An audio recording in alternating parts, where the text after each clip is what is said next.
Extrait numéro 14 du livre Martin Eden de Jack London. Chapitre 6. Il continuait à fumer, mais ne buvait plus.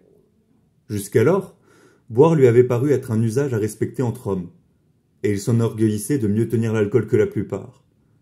Quand il croisait un camarade de bord à San Francisco, et il s'en trouvait beaucoup en ville, il offrait la tournée, et on lui rendait l'appareil, comme autrefois.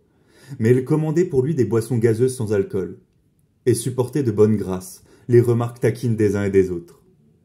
En les observant, ils avaient le vin triste, ou succombaient à leurs plus bas instincts. Ils remerciaient Dieu de ne plus leur ressembler. Il leur fallait bien oublier leurs limites, et dans leur esprit embrumé d'être stupides, l'ivresse les faisait pareils à des dieux, et chacun d'eux régnait dans son paradis, avec ses rêves de pochard. En Martin, le besoin de boissons fortes s'était dissipé. Il s'enivrait avec des drogues nouvelles, autrement puissantes.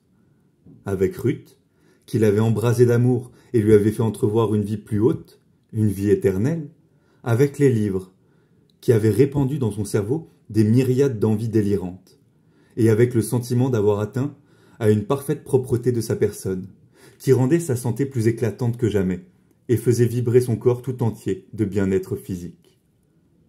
Un soir, il alla au théâtre, ayant parié que le hasard lui ferait l'apercevoir. Et il l'aperçut bel et bien du second balcon. Il la vit descendre l'allée centrale avec Arthur, et un jeune inconnu portant des lunettes et une crinière de joueur de football, dont la vue suscita aussitôt en lui crainte et jalousie. Il la vit s'asseoir à l'orchestre. Il ne vit d'ailleurs ce soir-là pas grand-chose de plus qu'elle. 2 frêles épaules blanches, et une chevelure d'or pâle aux contours voilés par la distance.